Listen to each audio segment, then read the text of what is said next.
Welcome to lesson 3, be yourself. Now, I remember years ago that when I had a dry spell of dating and just nothing was really happening and I was talking to somebody and they said, don't worry about it, just be yourself and everything will work out. And I thought, God, that's horrible advice. Like that's the last person I want to be, is be myself. And so, I try to manufacture this or manufacture that part of me, thinking that if I manufactured something that somebody would like that, and then once they really were with me for a while and were committed, then I'd reveal my true self. It's embarrassing to even think about it, but that's kind of how I thought. So I tried to pretend I was a little bit of this and pretend I was a little bit of that and interested in these things and maybe not interested in those. And then I wondered why my relationships really suffered. And it suffered because I wasn't being true to myself. I wasn't being myself. Now, don't get me wrong. Occasionally, we need to work on things. And by occasionally, I mean every minute of every day of our lives. I'm not saying don't work on things that you need to work on, but I'm saying be true to yourself. Getting into medical school, it is a journey. Becoming a doctor is a journey. Being a doctor is a journey. You will never get to the destination. All right, so I need you to hear that. You'll never get to the destination. If you do, you've missed the boat, because life is a journey. And if you start that journey by fudging the map and trying to draw in a road where it's not there and you happen to go off a cliff, well, that's a problem. So this lesson, I want you to ask yourself, for long-term success, for long-term vocational and life success, do you follow the conventional advice that's out there that you have to fill in all these boxes, check, check, check, and that way you'll get into medical school, and then when you're there you have to be this type of person. And then when you're done with that, then you have to go to residency, and then you have to be this type of person for residency, and then when you're done with that, you can be a physician, you can do whatever you want. It's not how it works. I promise you the easy part is getting into medical school. The easier part is residency. The hard part, it's doing your best for your patients each and every day in the midst of a myriad of things that you're fighting against. The only way you can do that successfully is if you understand your why, your mindset from yesterday. You live it, you let it grow, you check in with yourself all the time. All right, so let's start talking about this. It's incredibly difficult for an admissions committee to discern from GPAs and MCAT scores alone who the top medical school applicants really are.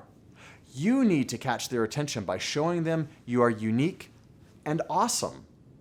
Medical schools like to see commitment in their applicants, be it to sports, to work, or extracurricular activities. These experiences also give you good opportunities to get to know people who can write letters of recommendation and become friends for life. Doctors are generally altruistic people, and medical schools want to see that you care about your community or have some drive to contribute to the greater good. Community service comes in many forms, and really anything that requires some unpaid time for a good cause qualifies. Mentorship programs like Big Brothers and Big Sisters, clean parks, trash cleanup and raking leaves and making it beautiful. Work the concession stand at a fundraiser for a charity. Deliver good companionship and Meals on Wheels. Tutor middle school students. Walk dogs at a local animal shelter. Take an alternative spring break and work with Habitat for Humanity or on developing clean water sources for developing countries. Communication and understanding different cultures are crucial skills.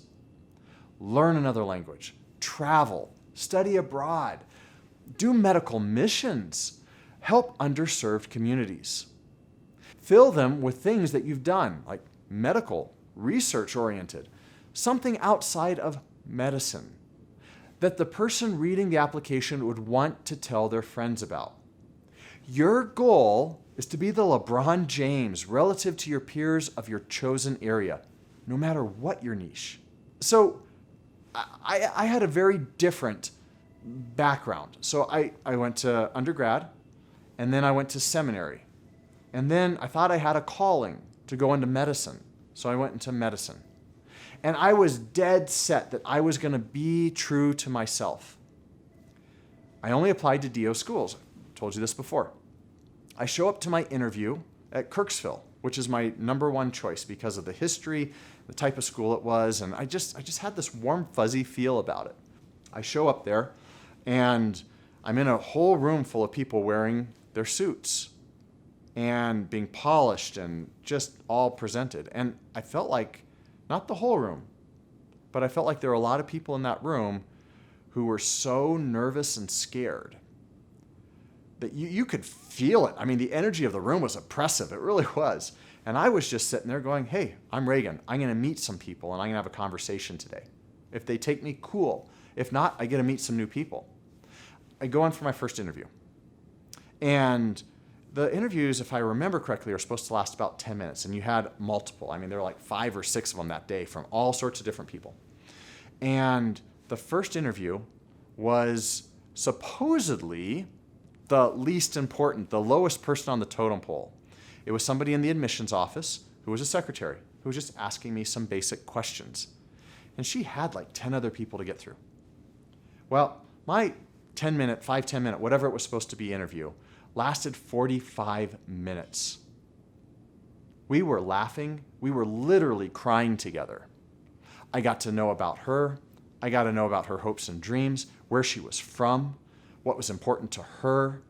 I related to her some of my failures, some of my big question marks in life, some of my lofty goals to save the world, which I still have. And we had 45 minutes. The next interview was the same way. And all the other applicants were like, what in the world is happening with that guy? He's not in a suit. Are they teaching him etiquette on how to wear a suit? Anyway, it got to the last interview, whenever that was, and I was so far behind. The guy literally had 2 minutes to talk to me, and he was the doctor. He was the only practicing physician I got to speak to for my interview. And he said, look, we're so far behind here.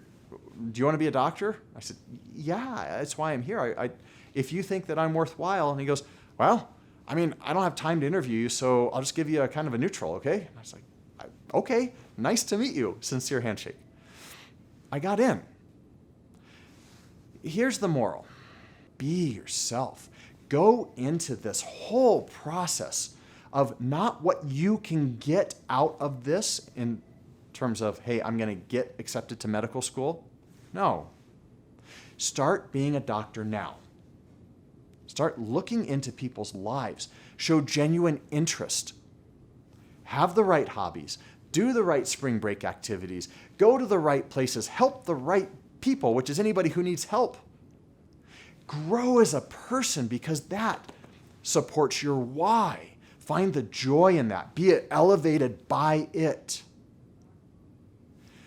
Be true to yourself. And if you're not that way, medicine might not be for you. But I see so many people who are so altruistic, and then they think that they're not good enough, which usually is a quality of altruistic people, by the way. They think that they're not good enough, so they have to manufacture this persona for their application. They have to manufacture this persona for their interviews, and they never come across as human. Start being a doctor now. You know, I have over 50 staff. I have multiple businesses. When people want to advance, I know it because they start acting like the manager before they are the manager. They don't come to me and say, hey, Dr. Anderson, I really want to be a manager. And I say, well, I haven't seen any management qualities in you. And they say, well, you give me the position and I'll do it. That falls short. You become the position before you are there so that there is no choice but for other people and you to see yourself in that position. That way, when you walk into the place, you can have those conversations where you are not trying to get into medical school. You're trying to interact with the person on the other end of the table as a person, and you are a person. Because isn't that what we want from our physicians? Do we want the physician who just comes in the room and slaps you with a prescription and walks out? No. We want the connection. We want to be treated as human. Start practicing it now. Be true to yourself.